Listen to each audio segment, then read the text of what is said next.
Queridos, está conosco a preleitora desta noite. Acho que é o terceiro ano que está conosco já. Terceiro ano, não é? 3 anos consecutivos. Tem sido uma bênção. E Deus tem colocado uma palavra no coração dela, conforme o tema que foi escolhido, através de muito jejum, oração. E sem mais delongas, vamos ouvir a preleitora desta noite. Vem para cá, minha irmã Delma. Deixa Deus te usar mais uma vez para a glória e louvor do nome dele. Amém? Glória a Jesus. Saudamos a igreja com a paz do Senhor. Amém. Glória a Deus. Estou muito feliz por Deus ter nos permitido chegar aqui mais uma vez e participar desta festa tão maravilhosa para louvor e honra do nome de Jesus. E realmente as irmãs estão, como diz uma amiga minha, lindas e maravilhosas. Vocês estão lindas. E Deus continue abençoando de forma extraordinária. Louvaram também de forma que a gente sente a presença de Deus. Glória a Jesus, porque a gente faz a parte da gente. Porém, tem uma parte que honra todo o trabalho, é a presença de Jesus. E esta já é notória neste lugar. Eu quero agradecer a Deus pela vida do pastor, da sua esposa, a missionária Vânia, e por ter nos confiado mais uma vez esta oportunidade. Eu sei que não é fácil e é uma grande responsabilidade nós termos a oportunidade da palavra. E eu continuo rogando a Deus e à igreja que nos ajude em oração e Deus que mais uma vez tenha misericórdia de nós e abra a porta da palavra. Porque a nossa parte nós fazemos, estudamos a palavra, lemos o texto, mas a mensagem é revelada para que o Senhor Jesus venha conceder aquilo que venha alcançar cada coração. Eu louvo a Deus pela vida do meu esposo, é o presbítero Agapto, e eu louvo muito a Deus para que o Senhor lhe conceda muita saúde. Ano que vem nós completaremos 30 anos de casados. E Deus nos presenteou com um casal de filhos. E já uma nora e um genro e 2 netos. Cada um deu um menino a gente. E eu estou orando para a família crescer. Também o meu amigo, irmão em Cristo e cunhado, pastor Flávio. E a sua esposa, a irmã Adriana, com a sua filha Fernanda. Que Deus tem nos unido. Tivemos uma grande perda esse ano. O meu sogro faleceu de uma forma muito repentina. E o que eu louvei a Deus e admirei, fez a diferença, eu disse para eles, foi observar a forma como eles se conduziram diante do acontecido. Muita dor, muita tristeza, mas muita firmeza e equilíbrio. E isso são as orações da igreja. Porque tem momentos que nós oramos uns pelos outros. E tem momentos que nós somos sustentados pela oração. E eu pude contemplar o efeito das orações da igreja na vida da nossa família. E como Deus tem feito e está fazendo. Glória a Jesus, louvado seja Deus. Como disse o nosso pastor, sem mais delongas, livro de Jeremias. Capítulo 1, eu quero ler os 2 últimos versículos. O último é onde está inserido o tema. Eu sou o contrário. Quando eu quero ver vocês bem bonitas, aí eu coloco óculos. Aí para ler eu preciso tirar. Jeremias capítulo 1, versículos 18 a 19, que nos diz assim: porque eis que te ponho hoje por cidade forte, e por coluna de ferro, e por muros de bronze, contra toda a terra, e contra os reis de Judá, e contra os seus príncipes, e contra os seus sacerdotes, e contra o povo da terra. E pelejarão contra ti, mas não prevalecerão contra ti. Porque eu sou contigo, diz o Senhor, para te livrar. Amém? Glória a Jesus, louvado seja Deus.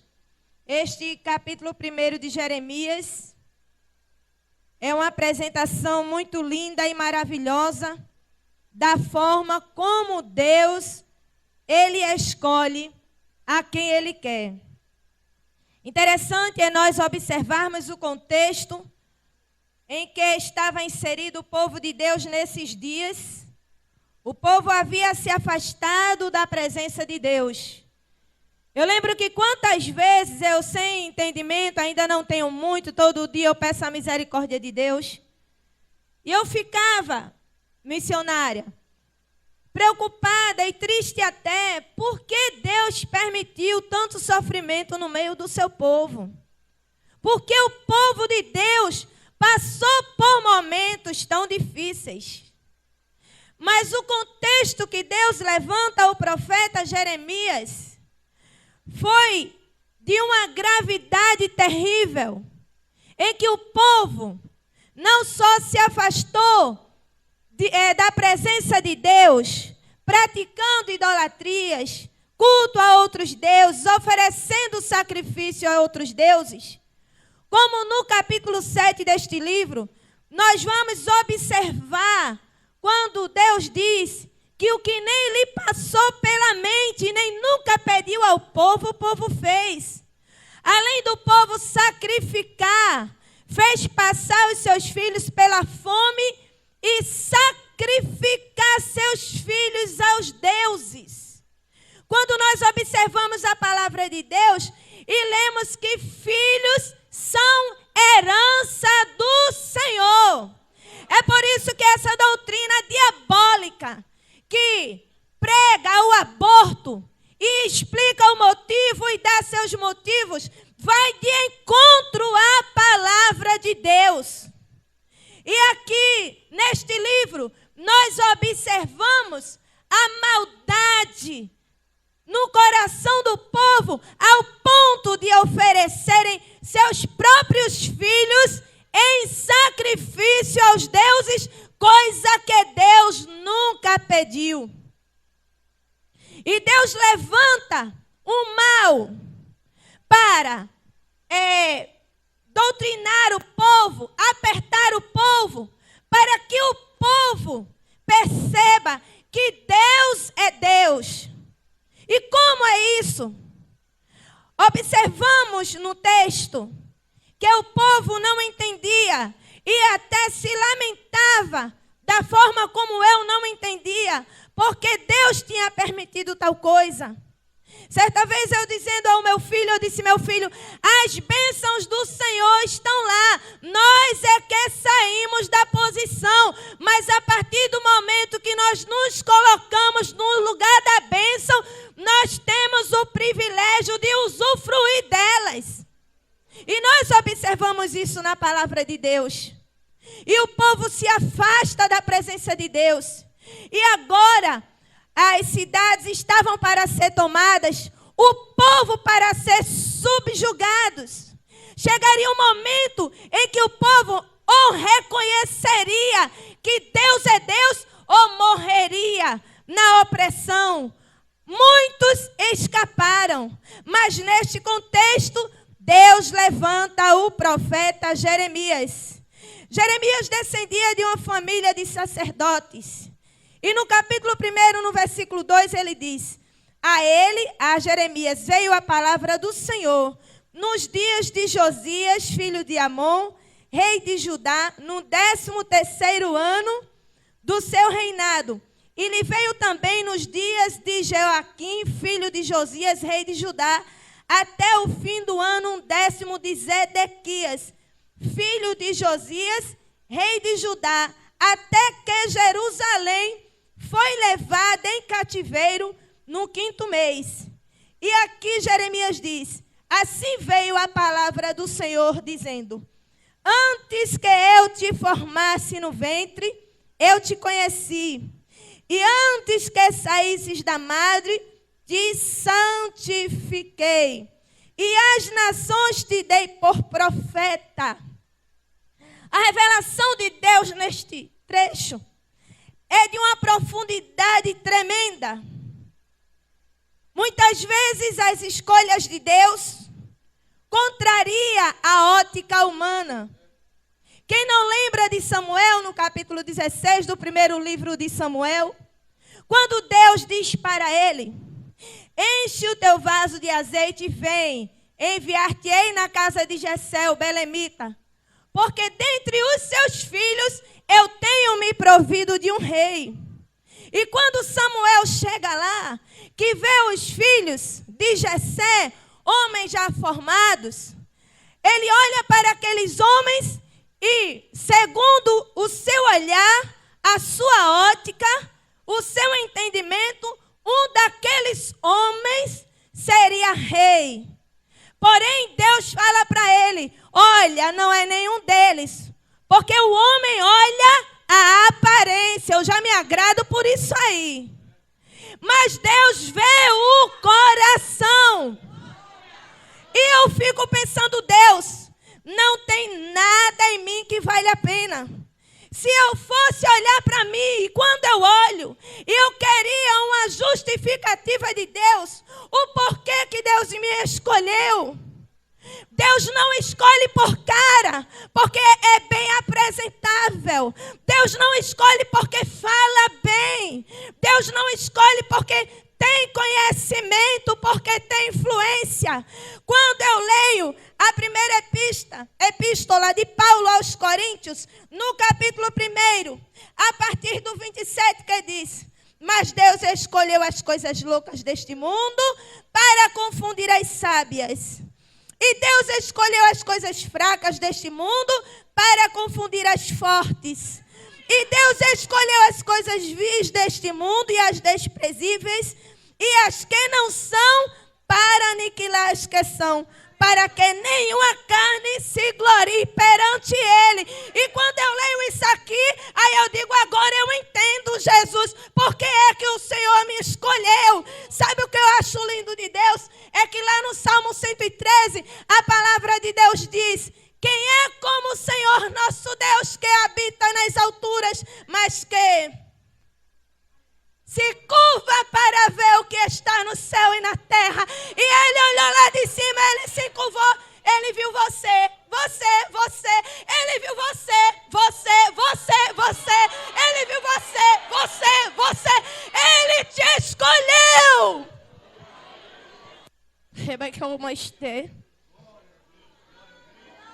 O salmista, no Salmo de número 100, o versículo 3, ele diz: o Senhor nos escolheu e nos fez povo seu e ovelhas do seu pasto. O próprio Jesus, no capítulo 15 do Evangelho de Jesus, segundo escreveu João, e o versículo 16, ele disse: não fostes vós que escolhestes a mim, mas eu vos escolhi a vós. Onde estão os escolhidos?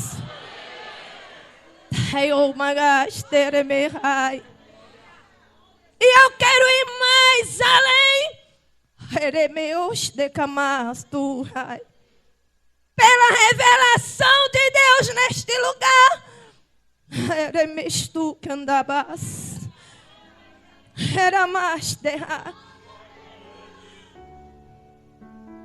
Que Deus nesta noite está fazendo uma seleção dentro da seleção.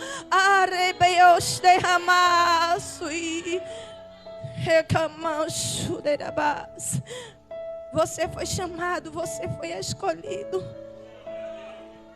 Mas tem algo mais estreito, tem algo mais apertado.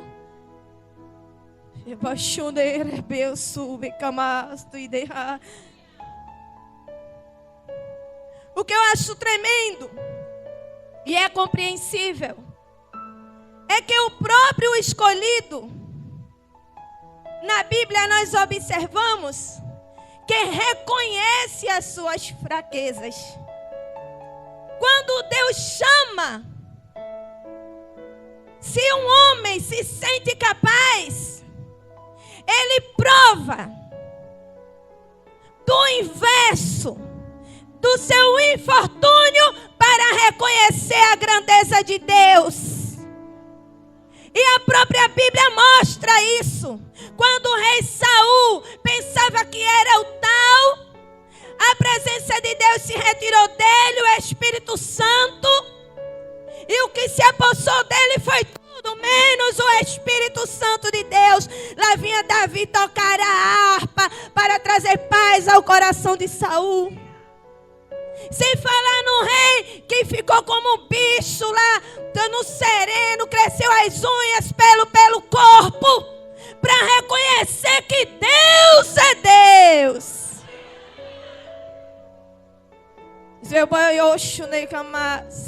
Isso não está escrito, não estava preparado, mas eu não posso ser desobediente à visão celestial. E tem pessoas que precisam de um período no hospital, no leito, na dificuldade, na porta fechada, no insucesso, na dor.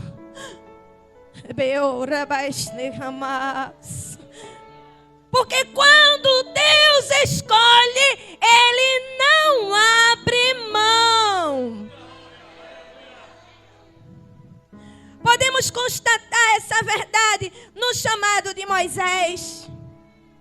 Quando Deus chama Moisés, Moisés se vê diante de uma tão grande responsabilidade. E se nós observarmos quem era Moisés, Moisés, ele era predileto a ser sucessor de Faraó no trono. Estava lá sendo preparado para isso. Mas a Bíblia diz que ele abre mão. Ele prefere sofrer do que ser chamado filho da filha de Faraó. E quando Deus chama Moisés, ele diz: ah, Senhor meu, eu não sou homem eloquente, nem de ontem, nem de antes de ontem. Eu sou pesado de língua. E Deus diz: Moisés, quem fez a boca do que fala foi eu, Moisés. Isaías também não hesitou em apresentar uma dificuldade. Quando Isaías tem a visão da glória de Deus, Isaías olha e diz: ai de mim que estou perecendo, porque eu vi a glória de Deus. E é interessante que Deus ordena um anjo para tirar a impureza dos lábios de Isaías. E quando Isaías sente o chamado, ele voluntariamente olha para o céu e diz: eis-me aqui, envia-me a mim. E quando nós olhamos para Jeremias, não foi diferente. Ele apresenta a sua inexperiência. Ainda não estava no tempo de Jeremias começar o seu ministério profético. Ele ainda não se sentia pronto. E ele começa a dizer: ah, Senhor. Ele diz que era uma criança, na intenção de dizer a Deus que não estava preparado. Mas no versículo que lemos, Deus diz para eles: antes que eu te formasse no ventre, eu te conheci. Isso fala de intimidade, de relacionamento. Quer ver uma moça namora com um rapaz? Ela noiva. E quando casa, começa a aflorar as reações de um para o outro. E às vezes ela diz: eu não conhecia você. Outras: ah, se eu soubesse que era assim. Porque o relacionamento vai se tornando conhecido e a conhecer um para o outro. Mas Deus diz para Jeremias que antes que ele se formasse no ventre, Deus já o conhecia. E olha o que ele diz: e antes que saísse da madre, antes que ele nascesse, Deus o já havia santificado. Ele disse: antes que saísse da madre, te santifiquei. E santificação não era Deus olhar e dizer: está santo. Era um processo. Significa que Deus trabalhou, tratou com Jeremias ainda no ventre. Olha, amado irmão, amada irmã, você que está aqui nesta noite, você não está aqui por acaso, você não chegou neste dia por acaso. Deus te conhece de muito tempo e investiu na tua vida quando você nem o sequer conhecia.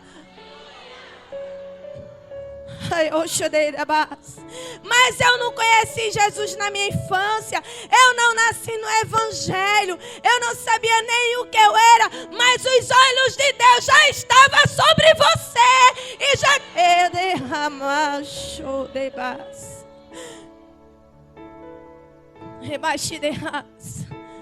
e Deus dizia às nações, Jeremias, te dei por profeta. Deus investiu em Jeremias, preparou Jeremias. Antes dele se formar, antes dele nascer. Jeremias já nasceu comissionado, já nasceu com um chamado. Mas ele ainda disse, Deus, eu não sei falar porque eu sou uma criança. Mas o Senhor diz a ele, não digas eu sou uma criança. Porque todos a quem eu te enviar, onde eu te enviar, irás. E tudo quanto eu te mandar, falarás. A relação de Deus com Jeremias era uma relação profunda. Quem sabe a partir do momento que você começa a ler a palavra de Deus, você começa a ouvir a pregação da palavra, é que você vai entender porque tanta tempestade lhe sobreveio, tantos embates, tantas lutas, tantas guerras. E você diz assim, por um milagre eu cheguei aqui. Deus poupou a tua vida porque Ele investiu em você e tem algo especial contigo. Mas hoje debaixo de ramas, enxudei camaço e dai. É um equívoco quando alguém se sente qualificado para cumprir o chamado. Quantos estão por aí achando capacitados por sua própria conta, se enviando, se preparando como autodidata? Eu ouvi nesses dias até de alguém expulsando o demônio sem usar o nome de Jesus.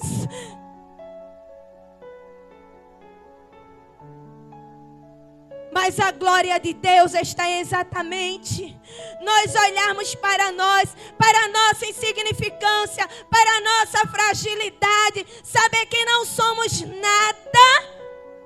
E Deus olhar lá do céu, nos escolher e confiar algo tão precioso como a sua palavra a cada um de nós. Como Paulo, que Ananias falou para ele, Deus falou para Ananias, vai porque este é para mim um vaso escolhido para levar a mensagem. Você é um vaso escolhido. Você não é qualquer um. Você não é um zero à esquerda. Você é um escolhido.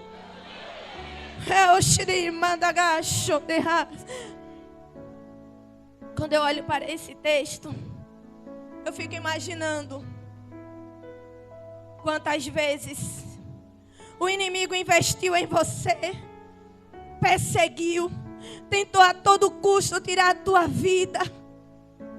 E houve uma guerra que você não viu, que você não lutou, mas você chegou a sentiu o abalo, sentiu a fraqueza, mas não sabia o que estava acontecendo. Era Deus nas regiões celestiais lutando por você, lutando por você.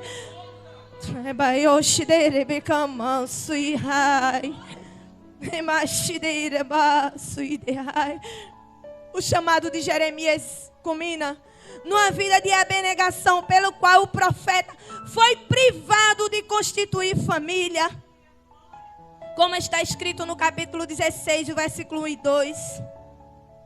Deus escolheu Jeremias para uma missão tão árdua, onde ele falava e a própria família rejeitava a verdade. E se nós olharmos, não é diferente dos dias de hoje. Está aí o mundo querendo parar a marcha da igreja, querendo calar a boca da igreja, dizendo para você que essa verdade não é verdade, que essa é somente a sua verdade. Mas nós não estamos marchando aqui na condição de ninguém. Nós estamos de pé pela graça do nosso Senhor e Salvador Jesus Cristo. Aquele que convida, que chama, que faz a seleção, que envia, mas luta as nossas guerras. Eu estou diante aqui de pessoas que têm um chamado. Pessoas que não sabem como vai acontecer. Deus me fez uma promessa, mas eu olho para um lado e para o outro. Eu não vejo escapatória, eu não vejo saída. Eu não sei quando nem como, e não precisa saber, porque Deus está conduzindo a tua história. Não é a tua condição, não é a tua força, não é o teu poder, não é a tua influência, não é o teu dinheiro, não é o teu jeito que vai fazer acontecer. É no tempo de Deus. Fica quieto no teu lugar, obedece, vive a palavra, medita na palavra, se submete à palavra e aguarda a surpresa. Chureba, da masubicai. Da machurida beiaçu. Remashi.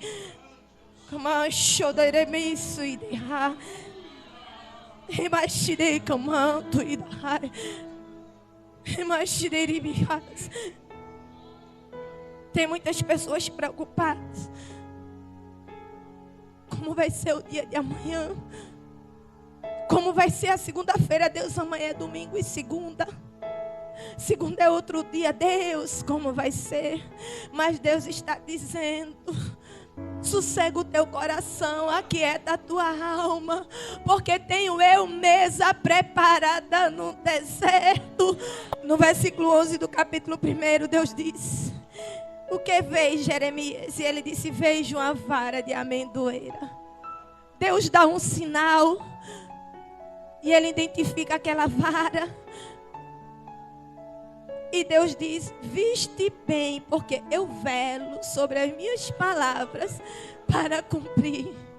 Que Deus é esse que chama, envia, diz vai, mas Ele vai na frente pelejando a guerra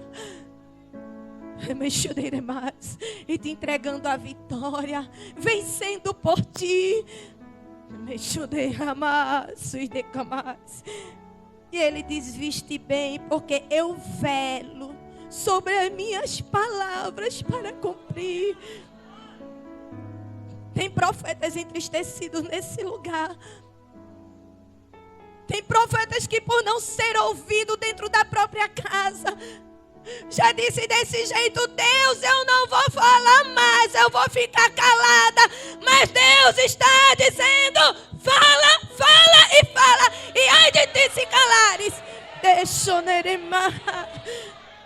Tem profeta que se preocupa se vai ser acreditado, se a profecia vai se cumprir. E Deus diz para ti nesta noite: apenas abre a tua boca, entrega o que eu te mandar, porque a palavra é minha, a responsabilidade é minha, o poder é meu.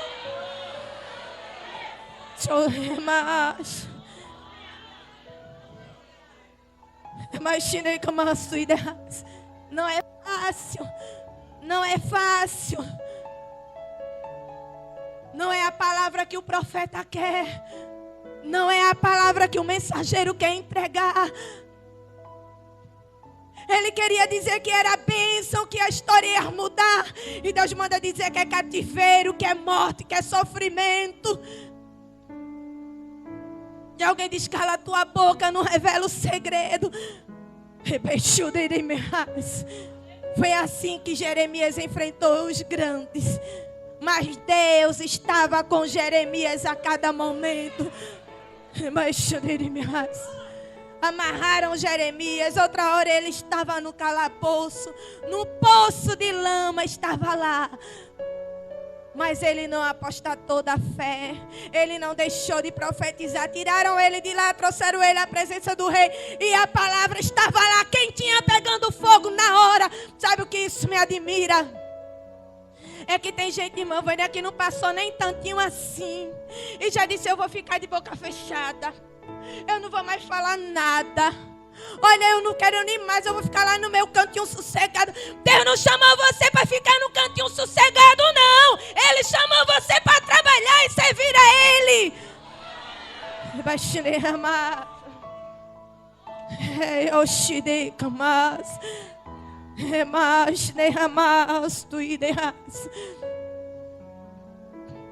E nos dias de hoje, Deus olha para o seu povo e vai capacitando, vai capacitando.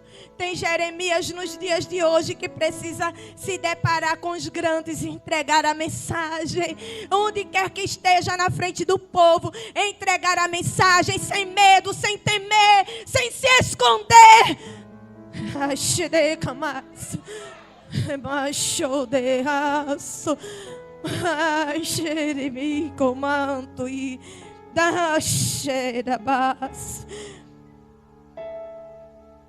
E Deus promete a Jeremias que estaria com ele. É interessante que os 2 versículos que nós lemos do tema diz assim, o do tema diz: e pelejarão contra ti, mas não prevalecerão contra ti. O 18 diz: porque eis que te ponho hoje. Olha o que Deus faz com Jeremias: por cidade forte, por coluna de ferro. Poder no sangue de Jesus. Por coluna de ferro e por muros de bronze, contra toda a terra e contra os reis de Judá, e contra os seus príncipes e contra os seus sacerdotes.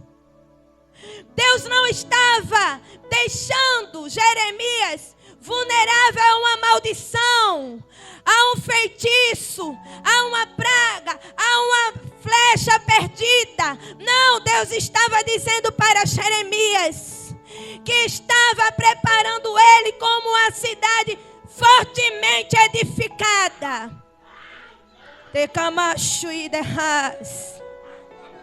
Deus estava garantindo a vida de Jeremias. Deus estava dizendo a Jeremias que nada poderia lhe abalar. Ele estava usando os materiais mais fortes, impenetráveis, com as ferramentas que eles tinham naquele dia, para livrar Jeremias. Há poder e autoridade no nome de Jesus. No nome de Jesus. É isso mesmo. Glória a Deus, aleluia. E a Bíblia diz: e pelejarão contra ti, mas não prevalecerão contra ti. Há poder no sangue de Jesus, autoridade no nome de Jesus. Chega na causa, meu Senhor. Deus amado, tu és grande e poderoso, e a tua misericórdia é para todos sempre.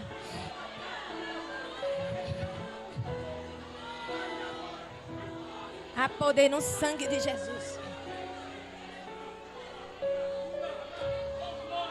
Glória a Jesus, louvado seja Deus. Fique firme, irmã.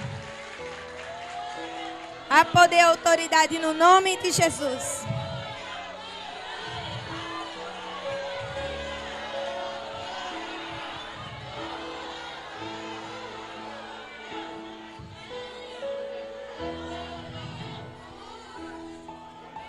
Glória a Jesus. E Deus diz para Jeremias: e pelejarão contra ti, mas não prevalecerão contra ti, porque eu sou contigo, diz o Senhor, para te livrar.